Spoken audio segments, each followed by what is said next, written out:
Question number 283, Sri Udit Raj. Thank you, madam. Allowing me to Same raise question, very please. important question.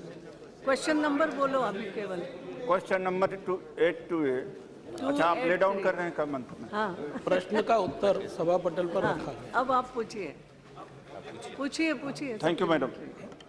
माननीय मंत्री महोदय से आपके माध्यम से पूछना चाहता हूं कि तमाम जातियां दिल्ली में आके रहती हैं और तमिलनाडु की 3 मुख्य जातियां हैं, पल्लन है, आदि द्रविड़ है और उंदा थियार है। ये तीनों जातियां यहाँ काफ़ी संख्या में रहती हैं। 40 साल 50 साल पहले माइग्रेट होकर के आई थी और बहुत कुछ केसेस में जो सैंपल के तौर पर मेरे पास है भी कास्ट सर्टिफिकेट इशू किया गया है, बट मेजॉरिटी ऑफ केसेस में कास्ट सर्टिफिकेट इशू नहीं किया गया। जब वो कास्ट सर्टिफिकेट के लिए अप्लाई करते हैं तो यहाँ का एडमिनिस्ट्रेशन वहाँ के एडमिनिस्ट्रेशन को लिखता है, तो ये ट्रांजिट में इतना ज़्यादा टाइम लग जाता है and many times they do not succeed. As a result there is no response, they are denied reservation benefit in Delhi. तो दिल्ली में जो सीट्स हैं SC ST की तमाम खाली चली जाती हैं, क्योंकि जबकि availability of candidate is there. और दूसरी बात है कि मंत्रालय ने खुद स्वीकार किया है कि स्टेट गवर्नमेंट से कोई प्रपोजल नहीं आया है इन तीनों कास्ट को शामिल करने के लिए।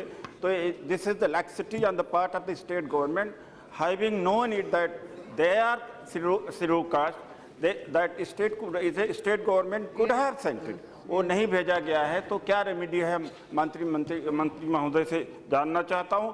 और इसी तरीके की प्रॉब्लम जो शेड्यूल्ड ट्राइब हैं, जो मीना हैं राजस्थान को, वो भी फेस कर रहे हैं।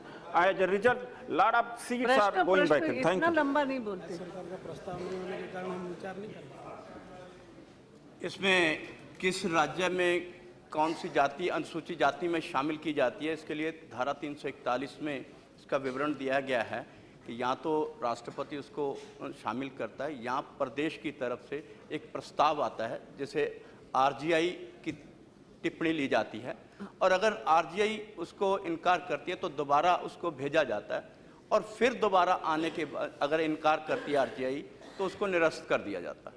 और दूसरा, और अगर उसको RGI उसको स्वीकार करती है तो उसकी टिप्पणी राष्ट्रीय जो अनुसूचित जाति आयोग है उससे टिप्पणी ली जाती है। अगर वो नहीं सहमत होता तो मंत्री जी उसको निरस्त करते हैं। अगर उनकी सहमति होती है और प्रस्ताव आता है तो उसको शामिल किया जाता है। और माननीय सदस्य ने जिस प्रश्न के लिए पूछा है उसका प्रस्ताव अभी तक प्रदेश की तरफ से आया ही नहीं, तो इसलिए उसको शामिल करना मुश्किल। Yes, second supplementary. This is not a question of inclusion, exclusion from the list of 341, 342 of Constitution. ये सवाल कुछ और हट करके है। मंत्री महोदय जी का आपके माध्यम से ध्यान आकर्षित करना चाहता हूँ कि जो लोग हैं भी और प्रस्ताव नहीं आया, बता दिया उन्होंने, वो हैं भी, वो RGI का इंटरवेंशन की जरूरत नहीं है। Rest I know that procedure, I know the role of commission in it.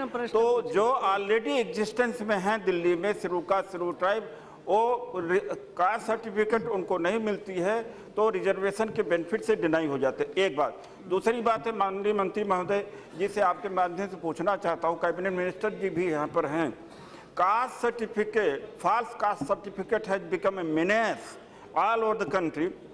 खासतौर से शेड्यूल्ड ट्राइब के कैटेगरी में मैंने देखा है कम से कम 15 से क्या रेमेडी मंत्री, चूंकि अदालतें जो हैं 15-15, 20-20 साल तक फॉल्स कास्ट सर्टिफिकेट के मुकदमे को सुनती हैं by the time that employee gets retired. तो इस तरह से रिजर्वेशन का बेनिफिट रिजर्व कैटेगरी को न मिलकर के दूसरों को मिल रहा है, इसके ऊपर क्या रेमेडी है मंत्री महोदय जी से जानना चाहता हूँ।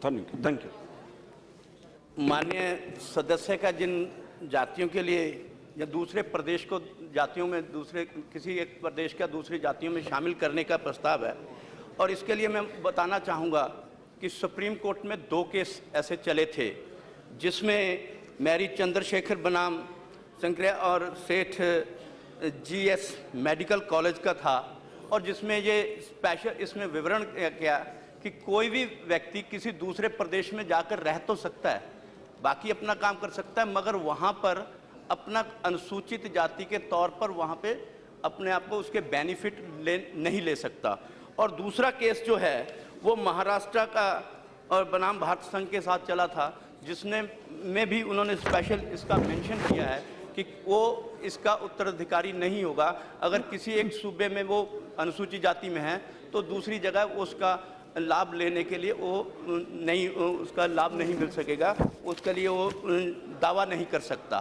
तो ऐसी स्थिति में उनका जो है, मगर जो उन्होंने अनुसूचित जाति के विषय में सर्टिफिकेट बनाने के लिए अगर कोई पार्टिकुलर केस बताएंगे तो मैं आश्वस्त करता हूं कि उसके लिए हम जो श्री सहयोग जय जहाँ जयवर्धन दायरे में नहीं आते तो जय जयवर्धन अगर कोई particular case Well, Speaker, Madam,